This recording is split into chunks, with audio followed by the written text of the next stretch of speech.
Menteri Agama Yakut Khalil Qomas menerbitkan surat edaran yang mengatur penggunaan pengeras suara atau TOA di masjid dan musola. Aturan ini diterbitkan salah satunya untuk meningkatkan ketentraman dan ketertiban antar warga.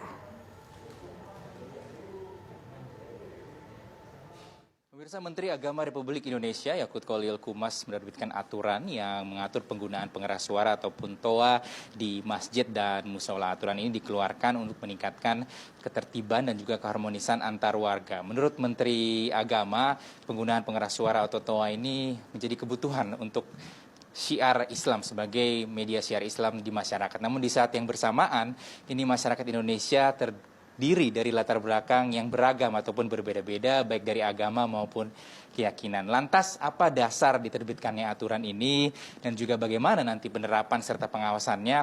Kita akan berbincang langsung dengan Dirjen Binmas Islam Kementerian Agama Republik Indonesia. Sudah ada Bapak Komarudin Amin. Assalamualaikum.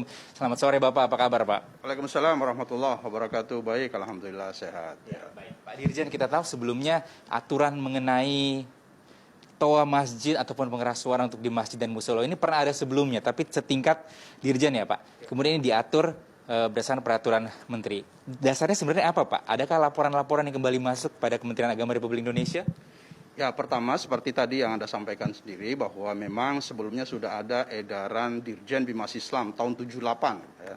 Jadi ini meningkatkan levelnya, diangkat menjadi surat edaran Menteri Agama dalam rangka untuk menciptakan ketenangan, kenyamanan dalam kehidupan bersama dan juga tentu kedamaian di antara kita yang sangat multikultural. Nah, tentu diharapkan surat edaran ini nanti berfungsi instrumental untuk mengatur penggunaan pengeras suara di musola dan di masjid ya. Jadi seperti kita ketahui bahwa latar belakang masyarakat kita kan sangat berbeda-beda ya. Ada yang beragama Islam, ada yang tidak beragama Islam. Ada yang membutuhkan suara itu, ada juga yang tidak membutuhkan. Oleh karena itu supaya tidak saling mengganggu, maka diaturlah penggunaan suara atau pengeras suara di masjid dan musola, baik suara luar maupun suara dalam. Nah, misalnya diatur, misalnya menjelang sholat subuh ya, masuknya sholat subuh, 10 menit sebelum azan dikumandangkan, itu bisa dikeluarkan suara bacaan-bacaan Al-Quran atau tarhim, ya sholawat begitu, itu bisa, tapi jangan terlalu lama, maksimal 10 menit sebelum azan dikumandangkan. Nah, setelah itu kemudian suaranya di dalam saja, misalnya suara imam, yang membutuhkan suara imam kan makmumnya ada di dalam masjid, tidak perlu suara keluar, karena itu bisa atau berpotensi mengganggu orang-orang yang masih mau istirahat, ya, jadi digunakan suara dalam saja. Ceramah misalnya kalau ada kultum setelah sholat subuh, itu juga suara dalam saja.